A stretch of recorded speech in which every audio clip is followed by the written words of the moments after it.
simplicidade a beleza do Evangelho. Essa é a nossa oração, Pai, em nome de Jesus. Amém.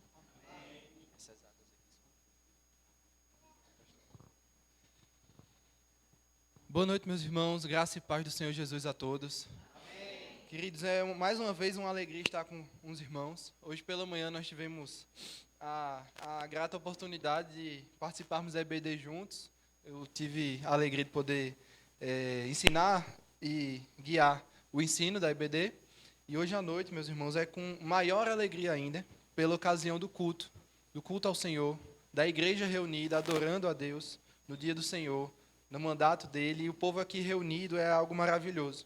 Eu não conheço a maior parte dos irmãos, alguns eu já tive a oportunidade de conhecer, mas eu posso dizer que é um grande motivo de alegria, porque nós somos de fato irmãos em Cristo. E onde está o povo de Deus, há uma comunhão, uma união, que nada no mundo pode explicar. Por isso é um motivo de bênção aqui conosco. Irmãos, vamos abrir as nossas Bíblias em Números, capítulo 15. Livro de Números, terceiro livro da Bíblia. Melhor, quarto livro da Bíblia, já começou assim, né? Quarto livro da Bíblia. Livro de Números, capítulo 15. Nós leremos, neste primeiro momento, apenas os versículos 30 e 31. Enquanto vocês abrem, quero dizer que eu tenho me sentido muito bem recepcionado nesta igreja desde que cheguei. Realmente, Maceió é tão bonito como falam, até mais bonito do que falam. Hoje a gente foi conhecer a orla e foi maravilhoso a vista lá. Como o pastor falou, vim acompanhado da minha esposa Mariana e também de um amigo nada tímido que chegou aqui hoje, Jonatas. Estou apresentando ele porque amigo é para isso, né? Para jogar o amigo tímido no meio do pessoal. Então, o visitante, irmão Jonatas, também lá de João Pessoa.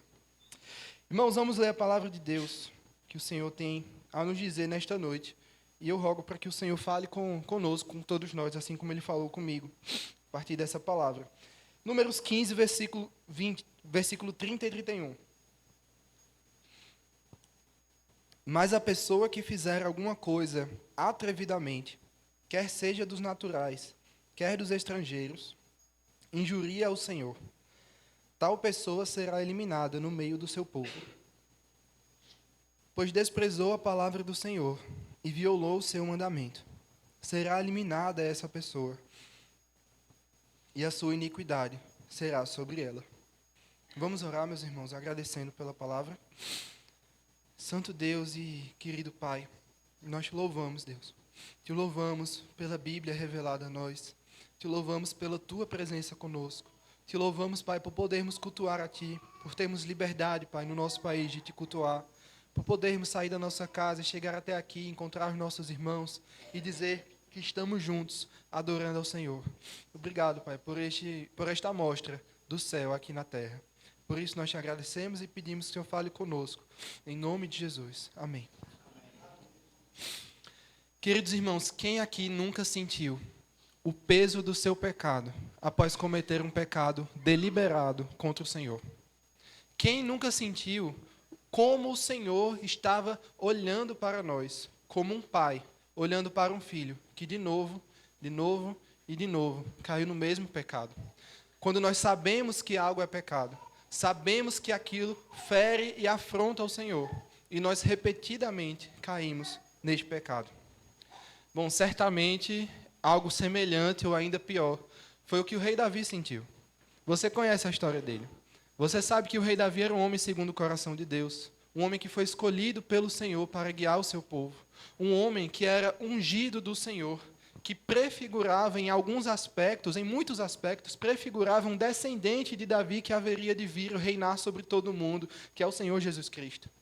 Este rei Davi, na narrativa bíblica, vinha em uma ascendência muito grande, sendo abençoado pelo Senhor e sendo fiel ao Senhor. Até em determinado momento, em 1 Samuel capítulo 12, ele peca, ele cai. E ele não cai cometendo um simples pecado, mas ele cai com gravidade. Ele peca contra o Senhor deliberadamente, conhecendo a lei de Deus, conhecendo a vontade de Deus. Ele não se acha apenas em um momento de fraqueza, mas ele adultera, ele comete um adultério com a esposa de um dos seus generais, a esposa de Urias, o heteu, chamada Batseba. Não apenas a faz vir, de certa forma, usa a sua autoridade de maneira abusiva, forçando-a a vir até ele, tem relações com ela, mas quer encobrir a todo custo este pecado, não quer revelar ao Senhor, confessar ao Senhor e confessar à comunidade que ele era pecador, mas tenta encobrir com seus próprios meios. Então ele faz de tudo para que Urias tente então se juntar a Batseba, para que faça fingir que o filho que vai nascer dela não é de Davi, mas sim de Urias. Mas Urias é tão fiel a Davi que no tempo da guerra ele rejeita dormir com a sua mulher, enquanto seus irmãos estão no campo de batalha, na linha de frente. Então, sem mais alternativas, Davi tentando encobrir o seu pecado o máximo possível, tamanha vergonha que ele sentia de sequer assumir o seu próprio pecado. Ele envia uma carta a um outro general, o general Joabe, por meio do próprio Urias, dizendo: coloca Urias no campo, no lugar mais, na linha de frente mais gritante, mais perigosa da batalha, para que Urias morra. Assim Urias morreu. Davi cometeu adultério, cometeu assassinato. Davi abusou da autoridade que o Senhor o havia dado, porque ele cometeu um crime para além das leis do próprio rei, mas um crime contra a lei do Senhor. E dessa maneira o rei Davi, ele escreveu o Salmo 51. E ele pede misericórdia ao Senhor.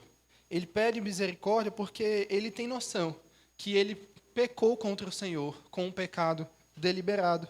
E conhecendo a lei, ele sabia que a lei não o podia salvar, mas somente a misericórdia do Senhor o podia salvar.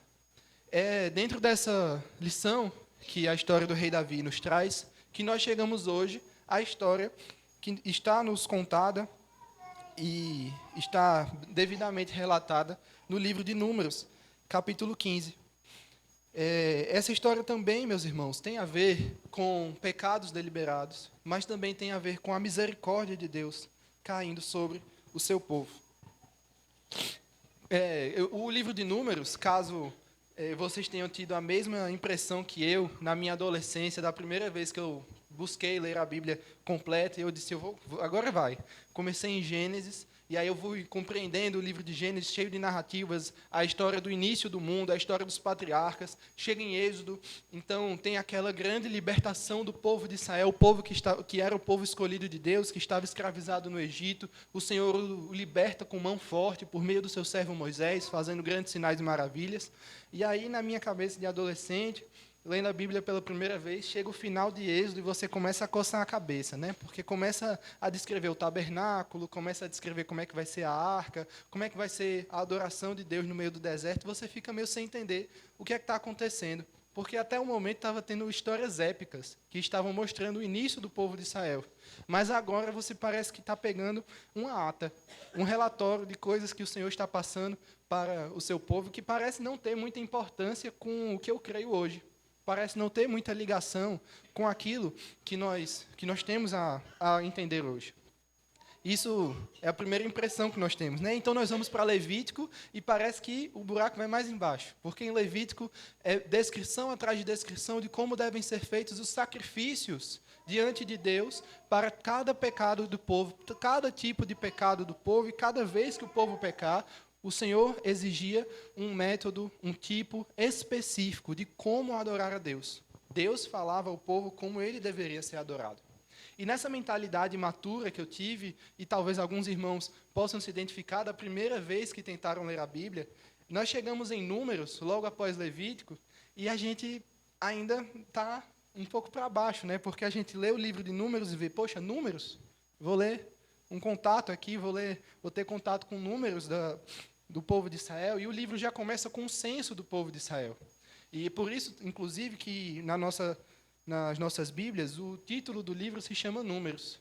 Porém, meus irmãos, este livro tem muito a nos ensinar.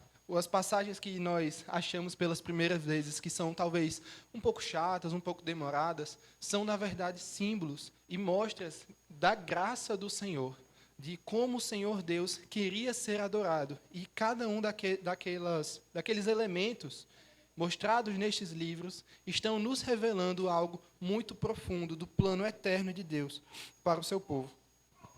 O título deste livro, na Bíblia hebraica, ou seja, na língua em que este livro foi escrito, é um título que pode ser traduzido como No Deserto. Então, nós estamos lendo um livro que se chama No Deserto. E ele se passa exatamente de quando o povo parte do Monte Sinai. Depois de receber a lei de Deus, o povo parte do Monte Sinai e vai, enfim, em direção à Terra Prometida.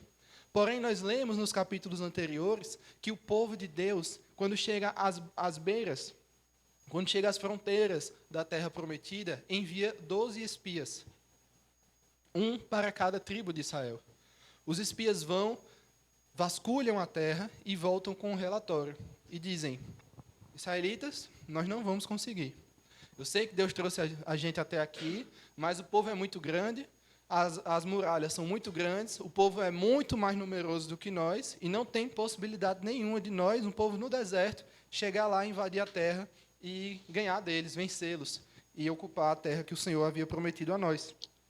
Apenas dois espias, Caleb e Josué, que diante de Deus estavam firmes e disseram: israelitas, nós não vamos retroceder.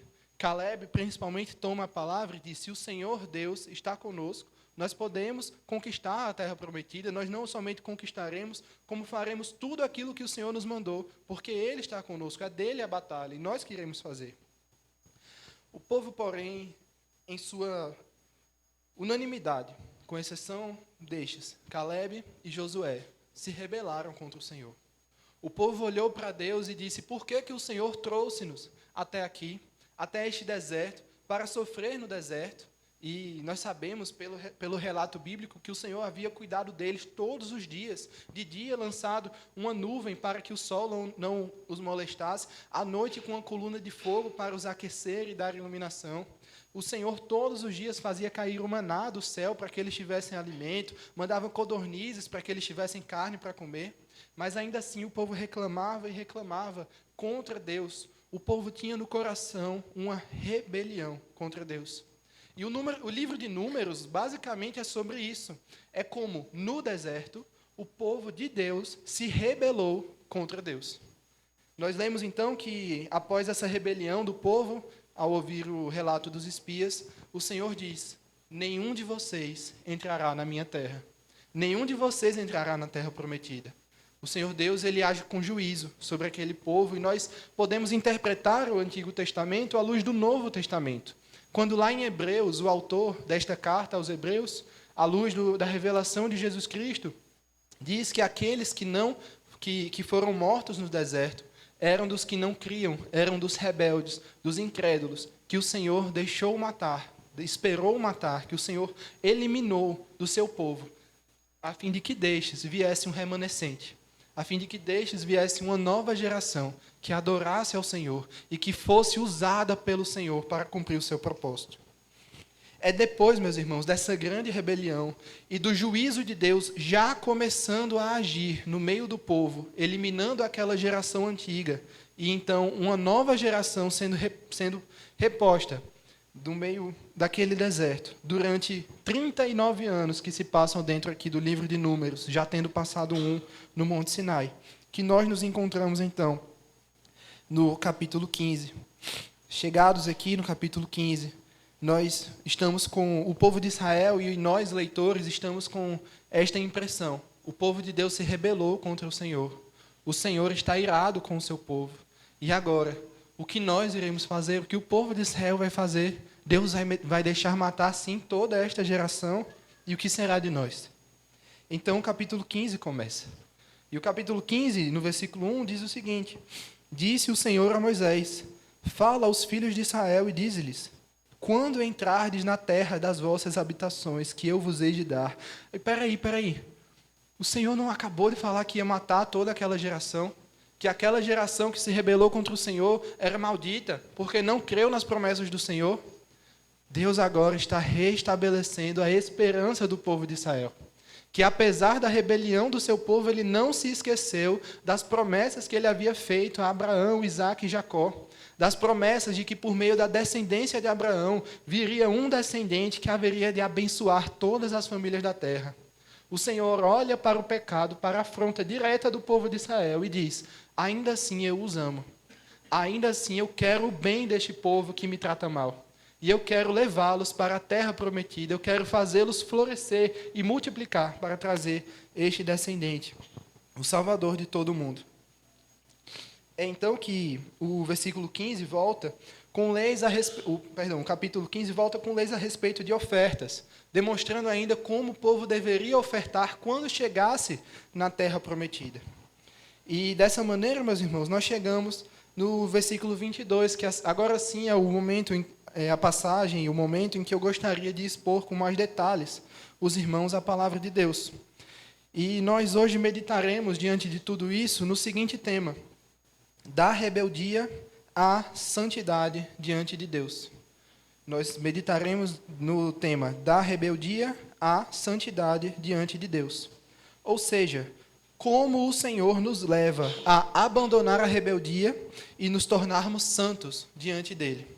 Para isso, meus irmãos, de maneira que eu espero que não seja tão demorada, gostaria de ser mais objetivo, nós veremos neste texto que leremos 4 maneiras pelas quais Deus nos leva pelo caminho, saindo da rebeldia para a santidade.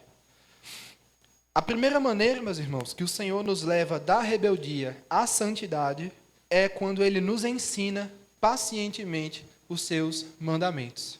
Vejamos no versículo 22 o que o Senhor está dizendo a Moisés para falar a todo o povo de Israel. Começa dizendo o seguinte: quando errardes e não cumprirdes todos estes mandamentos que o Senhor falou a Moisés. E a primeira pergunta que nós podemos fazer é este verbo aqui, quando errardes. Por que o Senhor usa o verbo errar no sentido de quebrar a lei de Deus? Será que há alguma diferença daqui de errar para pecar? O que nós vemos aqui pelo contexto é que, de fato, a palavra significa pecado, significa quebra da lei do Senhor. Mas existe uma ênfase diferente aqui. O foco é que quando o povo falhar em observar integralmente todas as leis que Deus está dando ao seu povo. Ou seja, pelo contexto, nós estamos entendendo que Deus, neste primeiro momento, está falando: vocês, povo, quando pecarem sem saber, sem ter a consciência plena, quando pecarem por ignorância diante de mim, não cumprindo integralmente e fielmente todos os mandamentos que vocês estão me dando. Por isso ele continua: quando errardes e não cumprirdes todos estes mandamentos que o Senhor falou a Moisés. Sim, tudo quanto o Senhor vos tem mandado por Moisés, desde o dia que o Senhor ordenou e daí em diante, nas vossas gerações, será que, quando se fizer alguma coisa por ignorância e for encoberta aos olhos da congregação, toda a congregação oferecerá um novilho para o holocausto de aroma agradável ao Senhor, com a sua oferta de manjares e libação, segundo o rito, e um bode para oferta pelo pecado. O Senhor aqui deixa claro, irmãos, logo no início dos versículos, que Ele exige obediência completa. Ele exige fidelidade completa. Mas Ele compreende que o seu povo, os filhos de Israel, não vão conseguir obedecer perfeitamente e fielmente a palavra de Deus. Por isso que quando Ele diz: não cumprirdes todos estes mandamentos, Ele está requerindo que obedeçamos todos. Mas Ele está dizendo: eu sei que vocês não vão conseguir. Por isso eu estou provendo para vocês por misericórdia. Eu estou provendo para vocês por graça a salvação que vocês já demonstraram correr contra no meio das suas rebeliões. E aí no versículo 23 ele diz: sim, tudo quanto o Senhor vos tem mandado por Moisés.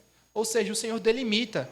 Se vocês estão na dúvida quais são os meus mandamentos, povo de Israel, os meus mandamentos são o seguinte: tudo que eu tenho revelado a vocês.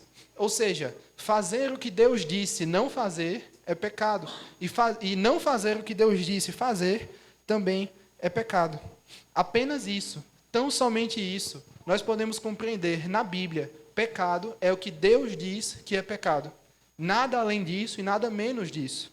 Nós olhamos para este ensinamento de Deus ao povo de Israel. Mas ele fala, quando vocês fizerem alguma coisa por ignorância e for encoberto aos olhos de vocês, ou seja, uma condição clara, dizendo, o povo de Israel não sabia, quando o povo fala, nós não sabíamos disso, e o pecado for notório diante da congregação, então toda a congregação oferecerá um novilho para o holocausto de aroma agradável ao Senhor, com sua oferta de manjares e libação, segundo o rito, e um bode para a oferta pelo pecado. Meus irmãos, isso aqui é graça. É Deus dizendo, vocês estão sendo rebeldes contra mim, mas mesmo quando vocês pecarem, diante de tudo que eu estou passando para vocês, e vocês não forem zelosos nos meus mandamentos, eu ainda oferecerei salvação. Eu ainda os amarei. Eu ainda oferecerei um meio para que vocês se cheguem até mim. E é interessante, meus irmãos, também, o tipo de sacrifício que o Senhor está ordenando ao seu povo. Talvez na sua Bíblia você possa ler, logo embaixo deste título, que a editora a Sociedade Bíblica do Brasil coloca assim, os sacrifícios pelos pecados por ignorância. Aí logo embaixo tem em itálico dizendo, Levítico 4, 13 a 21. Este é um texto muito semelhante, quase que correlato, lá em Levítico, falando das leis que o Senhor está passando ao povo por ignorância. Mas aqui em Números, após todas essas rebeliões do povo no deserto, o Senhor está acrescentando ainda mais informações para nós entendermos qual é a vontade de Deus. E uma dessas informações acrescentadas é o sacrifício de um bode. O bode pode ser algo completamente estranho a nós, tanto na nossa cultura como na nossa religiosidade cristã. Mas para aquele povo que estava formando a sua identidade, a sua religiosidade ainda judaica, o bode, como um macho, ele era uma representação da coletividade. Lembrem-se que, uma vez no ano, havia um bode expiatório, que era levado para o deserto, a fim de representar como um cabrino macho, a fim de representar todo o povo de Israel, toda a coletividade, e dizer, por meio deste bode, nós estamos crendo que é um símbolo para que o Senhor está levando para longe de nós os nossos pecados. Dessa maneira, um bode aqui representa para um sacrifício único que está cumprindo pela coletividade de todo o povo. Meus irmãos, é impossível nós olharmos para isso e não pensarmos que o Senhor Jesus é o holocausto. O Senhor Jesus é o sacrifício perfeito, pelo qual nós olhamos e nós cremos. O Senhor Deus, Ele pacientemente nos ensina os seus mandamentos, mas nós muitas vezes, por ignorância, quebramos os seus mandamentos. E nós não somos exímios de culpa. Nós não estamos desculpados porque não conhecíamos o mandamento. A Bíblia vai nos deixar muito claro que nós somos indesculpáveis diante de Deus. Contudo, o Senhor Jesus ainda assim olha para o seu povo, para aqueles que Ele alcançou e se oferece como um sacrifício perfeito. Ele é o cumprimento do holocausto do novilho, Ele é o cumprimento do holocausto do bode, porque Ele se oferece para nós, dizendo, ainda que você não saiba os meus mandamentos, ainda que você não seja zeloso com os meus mandamentos, eu fui zeloso por vocês. Jesus Cristo foi zeloso por nós, e Ele se oferece por nós. E ainda, meus irmãos, quando o Senhor nos mostra como Ele é paciente e misericordioso ao nos ensinar os mandamentos, nós vemos no versículo 25, dizendo, o sacerdote fará expiação por toda a congregação dos filhos de Israel, e lhe será perdoado, porquanto foi erro. O sacerdote fará expiação e lhe será perdoado. É um ato decretivo. Da mesma maneira, quando nós cremos no Senhor Jesus, o sacrifício dele, por meio do Espírito Santo, é aplicado em nós. E a nossa culpa diante de Deus dos nossos pecados agora é perdoada, é expiada. E o sacrifício dele se torna efetivo por nós. E no versículo 26 ele complementa, será, pois, perdoado toda a congregação dos filhos de Israel, e mais o estrangeiro que habita no meio deles, pois no erro foi envolvido todo o povo. Está aqui, meus irmãos, a realidade. Todos nós pecamos. Todos nós caímos em pecado diante de Deus. Mas o Senhor Jesus tem misericórdia de nós e nos livra e salva de todos eles. Nós estamos estudando, meus irmãos, estamos meditando no tema da rebeldia à santidade. Como que o Senhor nos leva a abandonar a rebeldia e abraçar a santidade de Deus. Nós vimos que a primeira maneira que ele faz isso é nos ensinando pacientemente os seus mandamentos. E há uma segunda maneira, meus irmãos, pela qual ele faz isso. O Senhor nos leva da rebeldia à santidade, ao lidar com as nossas escolhas individualmente. Vamos ler agora do versículo 27 ao versículo 31. E aqui está o centro de toda essa passagem. Está algo fundamental para nós entendermos. Versículo 27 diz o seguinte: Se alguma pessoa pecar por ignorância, apresentará uma cabra de 1 ano como oferta pelo pecado. O sacerdote fará expiação pela pessoa que errou, quando pecar por ignorância perante o Senhor, fazendo expiação por ela, e lhe será perdoado.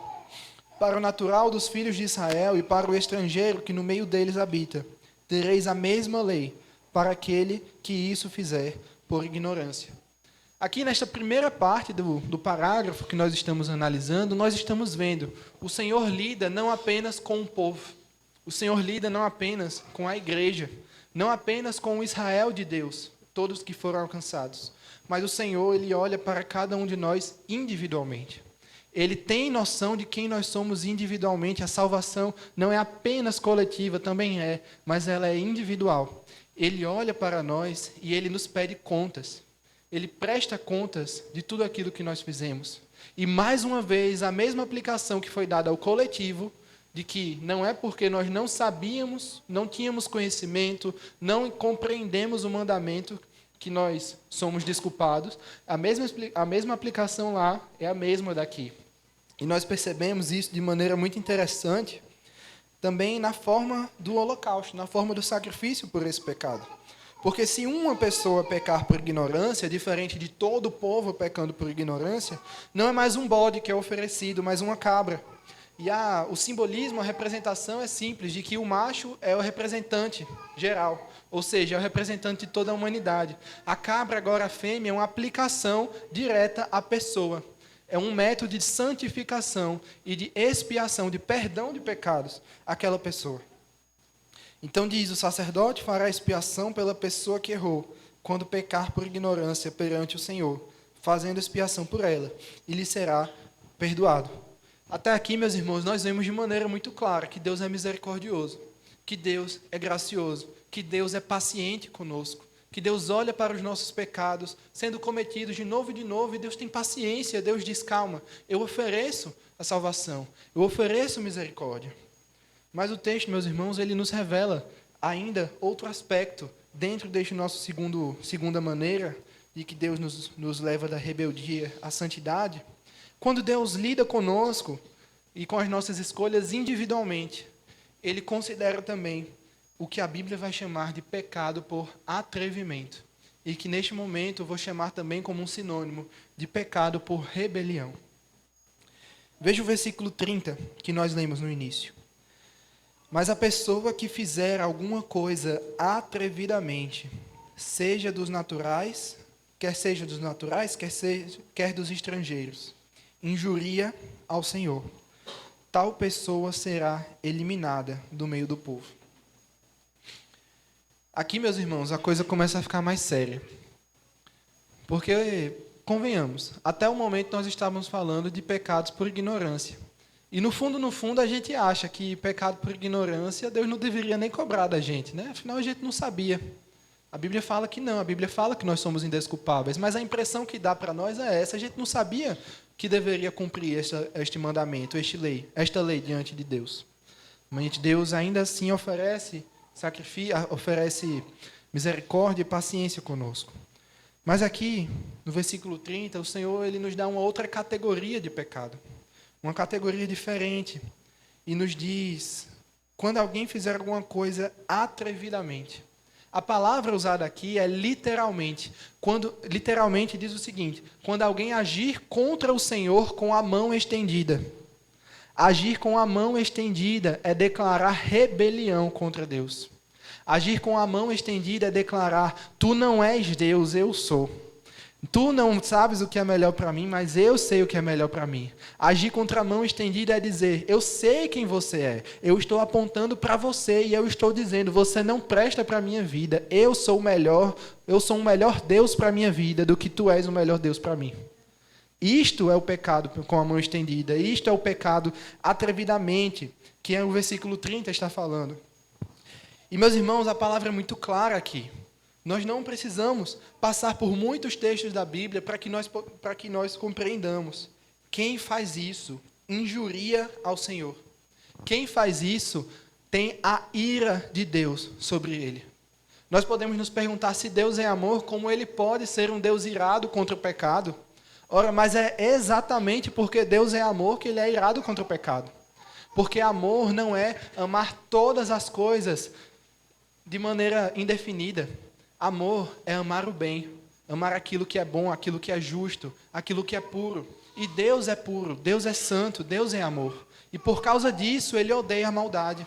Porque Deus é bom e justo, ele odeia o pecado. E se nós estamos em rebelião contra Deus, levantando a mão contra Deus e dizendo, eu sei o que é melhor para mim, e o que é melhor para mim não é o que o Senhor diz, isto é, por definição, objeto da ira de Deus. Queridos, eu quero falar com os irmãos de maneira bem clara. O motivo pelo qual eu trago esta mensagem para vocês é porque, como muitos de nós, muitos de vocês, como cristãos, nós sabemos que nós pecamos. E nós sabemos que nós pecamos conhecendo a palavra de Deus, por atrevimento. Nós não pecamos apenas por ignorância, meus irmãos. Pelo contrário, quanto mais tempo de crente, mais indesculpável nós nos tornamos. Quanto mais tempo de conhecimento da palavra de Deus, menos argumentos nós temos para chegar diante do rei e dizer, Senhor, é que eu fiz isso porque eu não sabia. Nós não temos mais essa desculpa, meus irmãos. E agora, o que é que a gente tem a fazer? A gente olha para o texto e fala, quem peca atrevidamente injuria ao Senhor. O Senhor lida com os pecados não apenas na coletividade, mas individualmente, como nós estamos estudando. E, meus irmãos, o Senhor é justo. Deus é justo em lidar com as obras individuais dos homens de maneira proporcional. Se nós estamos injuriando ao Senhor eterno, Deus do universo, quem é que pode nos salvar? O Evangelho, meus irmãos, só é uma boa notícia para quem tem consciência que está indo para o inferno. A pergunta que eu faço, meus irmãos, não é essa, se você está indo para o inferno, porque eu tenho certeza que aqui, graças ao Senhor, há salvos em Jesus Cristo, há pessoas que decidiram, eu vou seguir ao meu Senhor Jesus, que me alcançou. A pergunta não é essa, se você sabe que está indo. Eu sei que não é esse o caso, eu estou falando com a igreja do Senhor. Mas a pergunta é, igreja do Senhor, você tem consciência do estado que você estava quando Jesus te encontrou? Você tem consciência para onde você estava indo quando o Senhor te encontrou? Para onde você estava indo quando Deus te viu e disse assim, este homem, esta mulher peca repetidamente contra mim, contra a minha lei, com consciência, com mão atrevida, com a mão erguida contra mim. E todos os dias roga que a ira de Deus caia sobre ele. Você tem consciência disso? A pergunta que a Bíblia nos faz hoje, que a palavra nos faz é, para onde nós estávamos indo quando o Senhor Jesus nos encontrou? E a resposta é muito clara, meus irmãos. Nós estávamos indo para o inferno. Nós estávamos indo para a morte eterna, para a destruição eterna, para um lugar em que a ira do Senhor fosse derramada sobre nós, onde é eterno sofrimento. Esse lugar, meus irmãos, é o que está representado na culpa que o Senhor fala no versículo 30 e no versículo 31, pois ele diz, pois desprezou a palavra do Senhor e violou o seu mandamento. Será eliminada essa pessoa, e a sua iniquidade será sobre ela. Meus irmãos, nós vemos então de maneira muito clara, que aquele que peca deliberadamente contra o Senhor o extermina do meio do seu povo. Este é o mandamento, esta é a culpa, este é o juízo contra essa pessoa. Por causa disso, nós olhamos para Deus e não temos para onde correr. Não temos o que dizer de autojustificação. Mas olha quantas coisas boas eu já fiz. Olha quantas coisas boas eu tenho tentado fazer, Senhor, para te agradar, para tentar aplacar a tua ira. Este pensamento, meus irmãos, é o pensamento dos pagãos. É o pensamento das religiões animistas. O pensamento das religiões que querem fazer coisas para aplacar a ira dos deuses. Nós não somos esse tipo de pessoa. Nós não somos esse tipo de religião. Nós não somos especiais por conta das nossas próprias obras, mas nós somos especiais porque o Senhor nos encontrou e Ele nos mostra a verdade. E a verdade, meus irmãos, é que não há nada que nós pudéssemos fazer, mas Cristo fez por nós. Assim como Cristo fez pela coletividade, e como o bode expiatório, Ele levou os pecados do povo para fora, Ele também olhou para cada um de nós, rebeldes diante de Deus, e impediu a nossa rebeldia por amor a Ele. E impediu a nossa rebeldia para que nós não continuássemos no pecado. Mas Ele foi misericordioso e nos alcançou e disse, daqui em diante é uma nova história que você deve ter. E aí, meus irmãos, nós olhamos para Cristo e dizemos, com Cristo eu quero ter esta nova história. Com Cristo eu quero viver de maneira pura e santa diante de Deus. E abandonar completamente a rebelião contra o Senhor. Meus irmãos, nós estamos meditando sobre o tema da rebeldia à santidade diante de Deus. Como o Senhor nos leva a abandonar a rebeldia e nos tornarmos santos diante dEle. Nós vimos que a primeira maneira que o Senhor faz isso, nos leva da rebeldia à santidade, é lidar com as nossas escolhas individualmente. Nós vimos agora, meus irmãos, a primeira maneira é nos ensinar pacientemente os seus mandamentos. A segunda maneira é lidar com as nossas escolhas individualmente. E agora nós vamos ver a terceira maneira pela qual o Senhor nos leva da rebeldia à santidade. E a terceira maneira é eliminando o pecado deliberado no meio de nós. Vamos ler agora a passagem do versículo 32 ao versículo 36. Estando, pois... Obrigado, meu irmão. Vou tomar aqui.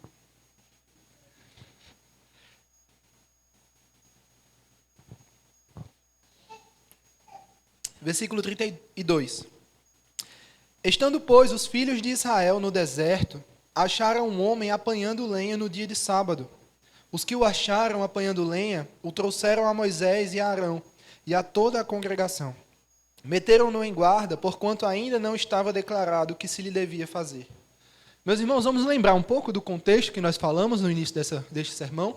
O povo de Israel havia acabado de se rebelar contra o Senhor. O povo de Israel havia acabado de dizer, tu não és o nosso Deus, nós sabemos melhor do que tu o que devemos fazer para nós, e a gente sabe o que é melhor, a gente vai voltar para o Egito, vai voltar a ser escravo, porque é melhor voltar a ser escravo do que tentar dominar essa terra e ser morto. Ou seja, incredulidade diante do Senhor.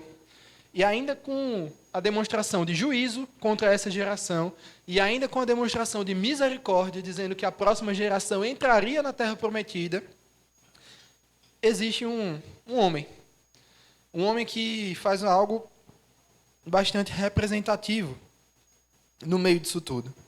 Porque, estando, pois, os filhos de Israel no deserto, acharam um homem apanhando lenha no dia de sábado. E não é à toa, meus irmãos, que Moisés, o autor do livro de Números, coloca este caso logo após a redação da lei do Senhor sobre isso. Porque, necessariamente, este homem, para fazer o que estava fazendo nesse contexto, ele tinha a plena noção do que era o sábado do Senhor, do que era a guarda do quarto mandamento que Deus havia dado àquele povo, de santificar o dia de sábado, de não trabalhar no dia de sábado. E então ele vai e faz exatamente o oposto. Ele apanha lenha no dia de sábado.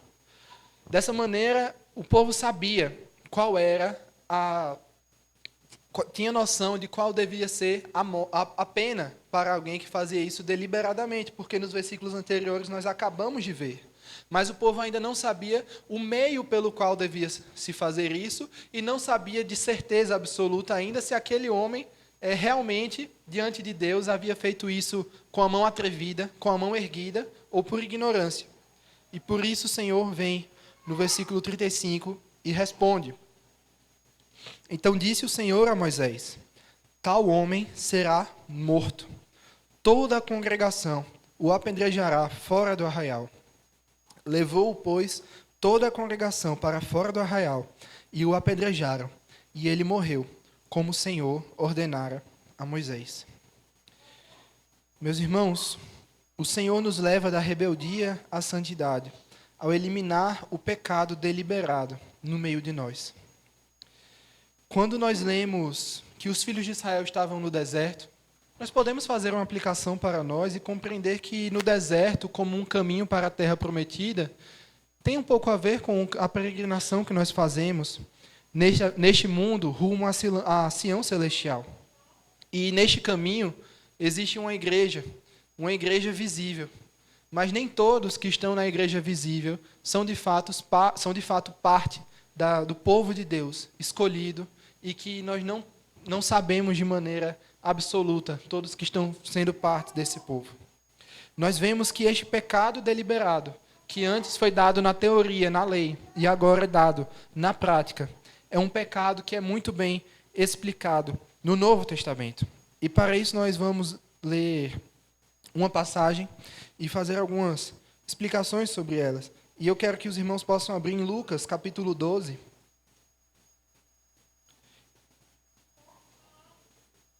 Para que nós possamos entender o que o Senhor Jesus Cristo tem a nos dizer acerca dos pecados individuais e de como o Senhor lida com eles.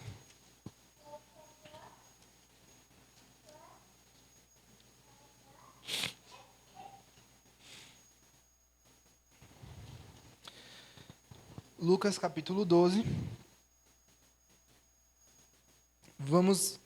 Eu gostaria de ler, meus irmãos, toda a parábola do servo vigilante. E eu creio que ela vai ser suficiente para falar aos nossos corações neste ponto de como o Senhor nos leva da rebelião até a santidade. Diz assim, Lucas 12, versículo 35. Cingido esteja o vosso corpo e acesas as vossas candeias. Sede vós semelhantes a homens que esperam pelo seu Senhor, a voltar a ele das festas de casamento, para que, quando vier e bater a porta, logo lhe a abram. Bem-aventurados aqueles servos a quem o Senhor, quando vier, os encontre vigilantes. Em verdade vos afirmo que ele há de cingir-se, dar-lhes lugar à mesa, e, aproximando-se, o servirá. Quer ele venha na segunda vigília, quer na terceira, bem-aventurados serão eles, se assim os achar. Sabei, porém, isto: se o pai de família soubesse a que hora havia de vir o ladrão, vigiaria e não deixaria arrombar a sua casa. Ficai também vós apercebidos, porque a hora em que não cuidais, o Filho do Homem virá. Então Pedro perguntou: Senhor, proferes esta parábola para nós ou também para todos? Disse o Senhor: quem é, pois, o mordomo fiel e prudente, a quem o Senhor confiará os seus conservos para dar-lhes o sustento a seu tempo? Bem-aventurado aquele servo a quem o seu Senhor, quando vier, achar fazendo assim. Verdadeiramente vos digo que lhe confiará todos os seus bens. Mas se aquele servo disser consigo mesmo: meu Senhor tarda em vir, e passar a espancar os criados e as criadas, e a comer, a beber e a embriagar-se, virá o Senhor daquele servo em dia que não espera, e em hora que não sabe, e castigá-lo-á, lançando-lhe a sorte com os infiéis. Aquele servo, porém, que conheceu a vontade do seu Senhor, e não se aprontou, nem fez segundo a sua vontade, será punido com muitos açoites. E olha que interessante o versículo 48. Aquele, porém, que não soube a vontade do seu Senhor e fez coisas dignas de reprovação, levará poucos açoites. Mas àquele a quem muito foi dado, muito lhe será exigido. E àquele a quem muito se confia, muito mais lhe pedirão. Meus irmãos, o Senhor Jesus estabelece aqui o mesmo grau de pecado, o mesmo grau de juízo que nós vemos em Números 15. Aquele que conhece a palavra de Deus, que sabe o que deve fazer e não faz, este é mais indesculpável diante do Senhor do que aquele que conhece o que deve ser feito, do que aquele que não conhece o que deve ser feito e por isso peca. E por isso também permanece no pecado. Diante disso, meus irmãos, nós vemos o quão justo é o Senhor ao lidar com aquele no meio do povo de Deus que está no meio dos nossos, mas não são dos nossos. Aqueles que estão no meio da igreja, mas não fazem parte de fato da igreja chamada pelo Senhor Jesus Cristo, a igreja pura, a igreja regenerada do Senhor. Por isso, meus irmãos, quando o Senhor nos leva da rebeldia à santidade, ao eliminar o pecado deliberado no meio de nós, Ele está dizendo, cada um de nós estávamos no caminho do pecado, estávamos no caminho da blasfêmia contra o Senhor, mas Deus nos impediu de continuar neste caminho.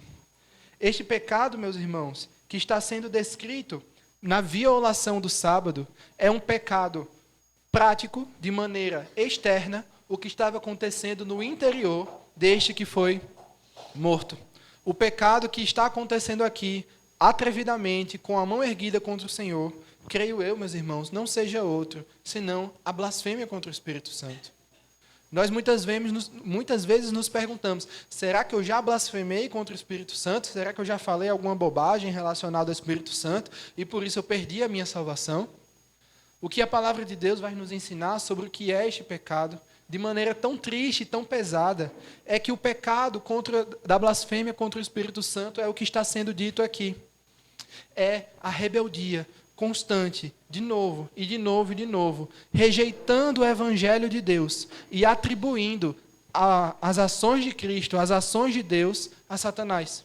É aquilo que os fariseus faziam, rejeitando a palavra de Deus, rejeitando o Evangelho de Deus e atribuindo as ações de Cristo a Satanás. De maneira externa, é isso que este homem fez aqui no capítulo 15 de Números. Ele está rejeitando a palavra de Deus repetidamente e dizendo, Deus não é suficiente para mim.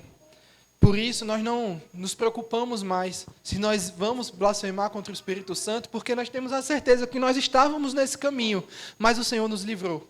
O Senhor não nos permitirá mais blasfemar contra o Espírito Santo, não nos permitirá que cheguemos a este ponto, porque Deus nos tirou deste caminho e nos lançou em um novo caminho. Nós estávamos no caminho da rebelião e agora nós estamos no caminho da santidade, da alegria com Cristo, de nova criação, nova criatura. E este caminho é maravilhoso. Neste caminho nós obedecemos à lei do Senhor, não para sermos salvos, mas por gratidão de tudo aquilo que o Senhor tem feito por nós. Por fim, meus irmãos, nós estamos meditando em tudo aquilo que o Senhor fez por nós para nos tirar da rebelião e nos levar à santidade. Como o Senhor nos leva a abandonar a rebeldia e nos tornarmos santos diante dEle. A quarta e última maneira é: o Senhor nos leva da rebeldia à santidade ao nos lembrar de quem Ele é. O Senhor nos leva da rebeldia à santidade ao nos lembrar de quem Deus é. Vejamos, para finalizar, o versículo 37 em diante. Disse o Senhor a Moisés: fala aos filhos de Israel e dize-lhes que nos cantos das suas vestes façam borlas pelas suas gerações, e as borlas em cada canto, presas por um cordão azul. E as borlas estarão ali, para que, vendo-as, vos lembreis de todos os mandamentos do Senhor, e os cumprais. Não seguireis os desejos do vosso coração, nem os dos vossos olhos, após os quais andais adulterando, para que vos lembreis de todos os meus mandamentos, e os cumprais, e santos sereis a vosso Deus. Eu sou o Senhor, vosso Deus, que vos tirei da terra do Egito, para você por Deus. Eu sou o Senhor, vosso Deus. Meus irmãos, após um momento mais trágico naquele povo de Israel, um momento terrível, em que Deus havia acabado de dar a sua lei, e alguém peca deliberadamente, com a mão erguida contra o Senhor, com ela, e contra essa lei do Senhor. Deus, ele faz algo maravilhoso. Deus, ele diz mais uma vez: eu não te abandonei, Israel. Eu sei quem você é. Eu sei que se eu deixasse vocês por um momento sequer, vocês continuariam neste caminho da blasfêmia. Vocês continuariam lutando para perder a sua salvação, se fosse possível. Mas eu não vos abandonei. Eu vos faço lembrar quem vocês são, ao lembrar a cada um de vocês quem eu sou. Quando o povo de Israel olha para Deus, ele se lembra de qual é o chamado desse povo. Por isso, meus irmãos, o que é que significam estas borlas das vestes que o Senhor Deus comanda ao povo de Israel, quando ele diz: dize-lhes que nos cantos das suas vestes façam borlas pelas suas gerações, e as borlas em cada canto presas por um cordão azul. Meus irmãos, estas borlas eram nada mais do que algumas costuras presas por cordões azuis no final das túnicas que homens e mulheres usavam. Naquela época não havia muita diferença no tipo de roupa entre homens e mulheres naquela cultura e naquela nação de Israel. O que mais diferenciava eram alguns ajustes nas túnicas, alguns ajustes mais masculinos e outros mais femininos, e também a cor. A cor da túnica, normalmente as cores femininas eram cores mais pastéis, e normalmente as cores masculinas eram cores um pouco mais brutas, digamos assim, era preto ou marrom, e as cores femininas mais pastéis. Mas, de toda forma, era muito comum que todos usassem túnicas. E nessas túnicas o Senhor, ele atribui, ele determina para o seu povo, dizendo: façam estas borlas com um objetivo. Coloquem no final das túnicas de vocês, para que vocês olhem sempre que andarem, e olhem nas roupas de todos os seus irmãos. E as borlas estarão ali, para que, vendo-as, vos lembreis de todos os mandamentos do Senhor e os cumprais. Não seguireis os desejos do vosso coração, nem os dos vossos olhos, após os quais andais adulterando, para que vos lembreis de todos os meus mandamentos e os cumprais, e santos sereis a vosso Deus. Meus irmãos, as borlas na túnica do povo de Israel era um lembrete claro, instruído pelo Senhor. Não foi o povo quem inventou isso. Não foi o povo que decidiu: vamos construir uma borla para adorar melhor a Deus. Porque se eles tivessem feito isso sem que o Senhor ordenasse, certamente seria pecado. Pecado contra o segundo mandamento, em que estariam construindo algo externo para adorar ao Deus. Construindo algo algo visível para adorar ao Deus visível. Isso o Senhor não estabeleceu. Mas aqui é o próprio Deus quem está constituindo estas borlas nas túnicas e dizendo: quando vocês olharem, vocês lembrarão de mim e dos meus mandamentos. O que Deus está fazendo aqui de maneira bem clara é dizer: vocês não são apenas meus, pelos quais eu dou uma lei e digo: se virem. Vocês não são apenas o meu povo que eu tomo para mim e digo: agora construam a sua salvação. Não. Vocês são o povo que eu tomo para mim, que eu compro a salvação de vocês, eu aplico a salvação de vocês, eu garanto a salvação de vocês. E agora, nesta terra que vocês estão salvos, vocês não ficarão sozinhos, mas eu os ensinarei o caminho que vocês devem andar, e os lembrarei constantemente qual é este caminho e como vocês devem andar neste caminho. É para isso que as borlas serviam, meus irmãos. As borlas serviam como um sinal, como um penhor, para demonstrar para onde o povo de Israel deveria olhar. Deveria olhar para Deus, para o caráter de Deus, quem Ele é e o que Ele fez, e assim obedecer os seus mandamentos. Pois o versículo 41 diz: eu sou o Senhor vosso Deus, que vos tirei da terra do Egito, para vos ser por Deus. Eu sou o Senhor vosso Deus. Meus irmãos, quando nós olhamos para toda essa passagem, nós compreendemos. Quando o Senhor olha para nós, Ele não vê apenas aquele que estava indo no caminho da rebelião. Ele vê aquele que o Senhor guardou, que o Senhor resgatou e que agora Ele coloca no caminho da santidade. Sem santidade, não somos nós que conquistamos, é o Senhor que nos caminha conosco até ela. Se o povo de Israel tinha como sinal, como selo, como penhor, as borlas nas suas vestes, nós temos como penhor o Espírito Santo de Deus, que habita em nós. É Deus em nós, nos mostrando o que nós devemos fazer, nos mostrando o caminho que nós devemos ter para agradar ao Senhor. E se as borlas das túnicas do povo de Israel, como sinal, apontavam para os mandamentos que eles deveriam obedecer, o Espírito Santo de Deus em nós aponta para o que Cristo fez, como um modelo perfeito. O que Cristo fez como sacrifício perfeito por nós. Hoje, meus irmãos, nós não estamos desamparados. Nós temos a certeza que nós éramos sim rebeldes contra Deus, mas Deus nos tirou do caminho da rebelião e nos colocou no caminho da santidade por misericórdia, sabendo que se nós deixássemos nesse caminho, fôssemos deixados nesse caminho, nós alcançaríamos o mais profundo do inferno, meus irmãos. Mas Ele nos salvou, Ele nos guiou e agora Ele nos mostra que caminho nós devemos seguir, pelo Espírito Santo em nós apontando para Cristo. Meus irmãos, finalmente há algumas aplicações muito rápidas e algumas lições que nós podemos lembrar destas passagens, meus irmãos. A primeira é que nós somos instruídos pelo Senhor, nós aprendemos com o Senhor que nós devemos amar mais a graça de Deus do que amar mais a paciência de Deus. E eu explico o que eu quero dizer com isso. Não é que nós devemos amar um aspecto de Deus mais ou menos que o outro, mas o que eu quero dizer é, não tente o Senhor teu Deus. Não vamos tentar o Senhor nosso Deus. Não vamos dizer, se Deus é tão misericordioso assim, Ele não vai ligar que eu caia de novo nesse pecado. Ele não vai se importar que novamente eu peque, sabendo que estou pecando. Afinal de contas, não foi Deus quem me salvou? Não foi Deus que olhou para mim? Não foi Deus que me guiou agora por um caminho de santidade, de retidão, por amor a Ele? Ele vai suportar mais um pecado. Meus irmãos, a Bíblia é muito clara. O Senhor de fato nos chamou. De fato nos deu uma nova vida. De fato perdoa os nossos pecados. Mas se nós fomos alcançados por Ele, este pensamento já não nos cabe mais.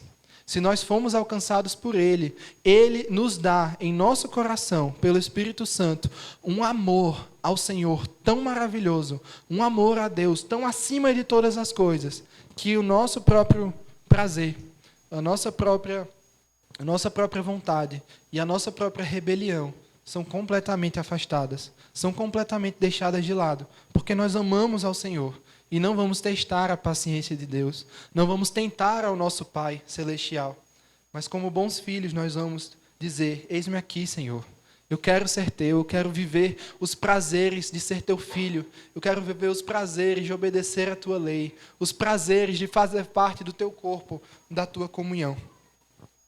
E ainda, meus irmãos, com este texto, nós aprendemos uma outra lição. Nós aprendemos a lição de que existem graus de pecados. Se por um lado o Senhor nos ensina como nós devemos sentir e como nós devemos agir diante dEle, devemos nos sentir sim perdoados, mas agir querendo agradar ao Senhor. Por outro lado, agora o Senhor nos ensina como crer. Como nós devemos crer acerca de pecados.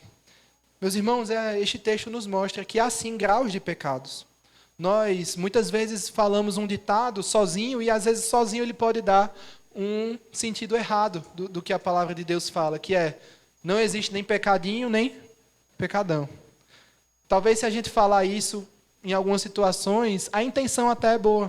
O que a gente quer dizer é, meu irmão, não importa se você nunca matou. Se você pecou e você é pecador, você já está condenado. Isso é verdade, meus irmãos. Diante de Deus, o menor dos pecados já é suficiente para nos condenar. Contudo, é evidente, meus irmãos, na palavra de Deus, que há sim pecados mais graves que outros. E que nós devemos fazer o possível para observar a lei do Senhor e fugir destes pecados. Fugir de pecar gravemente contra o Senhor. O rei Davi, nos seus salmos, orava, livra-me dos pecados de vergonha, dos pecados graves. Livra-me, Senhor, de pecar contra Ti. Pois nós cremos, meus irmãos, que quem determina a gravidade do pecado não somos nós. Não é a igreja, não é o pastor, não é o diácono. Quem determina a gravidade do pecado é o próprio Deus, e não eu. E por isso nós aprendemos as lições. Nós devemos nos sentir perdoados e alcançados pelo Senhor.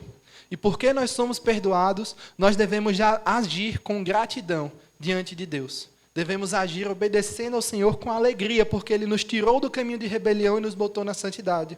E porque, por causa de tudo isso, de como nós nos sentimos e como nós agimos, nós devemos crer que o pecado que o Senhor determinou, o pecado que o Senhor explicou o que é, devemos fugir dele a todo custo. Devemos abraçar o Senhor e amá-lo de todo o coração. O rei Davi, quando pecou, e escreveu um Salmo 51, dizendo, Senhor, Fala comigo, age comigo segundo a tua misericórdia, segundo a multidão da tua bondade, segundo a tua compaixão. Fala comigo e age comigo assim, porque pelas minhas próprias obras eu não sou digno. Eu nasci na iniquidade e em pecado me concebeu a minha mãe. Mas olhando para ti, eu sei, tu podes me salvar. Existe uma pessoa, um único ser no mundo mais forte que o pecado, e é o Senhor. Tu podes ser o meu arrimo, tu podes ser a minha rocha forte, é meu amparo seguro. E esta é a oração que nós devemos fazer, meus irmãos, neste momento. Senhor, nós sabemos que nós pecamos, mas nós confiamos no Senhor. Nós sabemos que tu nos salvaste e nos colocaste num novo caminho. Vamos orar? Pai, muito obrigado pela tua salvação. Muito obrigado, Senhor, porque nós enxergamos neste texto que nós somos aqueles que pecamos por rebelião. Nós somos aqueles que levantamos a nossa voz contra o Senhor e tantas vezes na nossa vida cristã nós pecamos sabendo que é pecado, Pai. Mas a tua palavra nos mostra que tu não nos abandonaste. A tua palavra mostra que desde a época do teu povo de Israel, o Senhor demonstra a tua salvação com misericórdia, com paciência, com graça, e nos fazendo olhar para ti. Portanto, Pai, que hoje nós possamos olhar para Cristo, olhar para tudo que o Senhor fez por nós, e ter uma nova vida de gratidão e amor, por conta da tua obra, Pai, do teu evangelho, das tuas boas novas que nos reconciliaram contigo. É o que nós pedimos, Senhor, em nome de Jesus. Amém.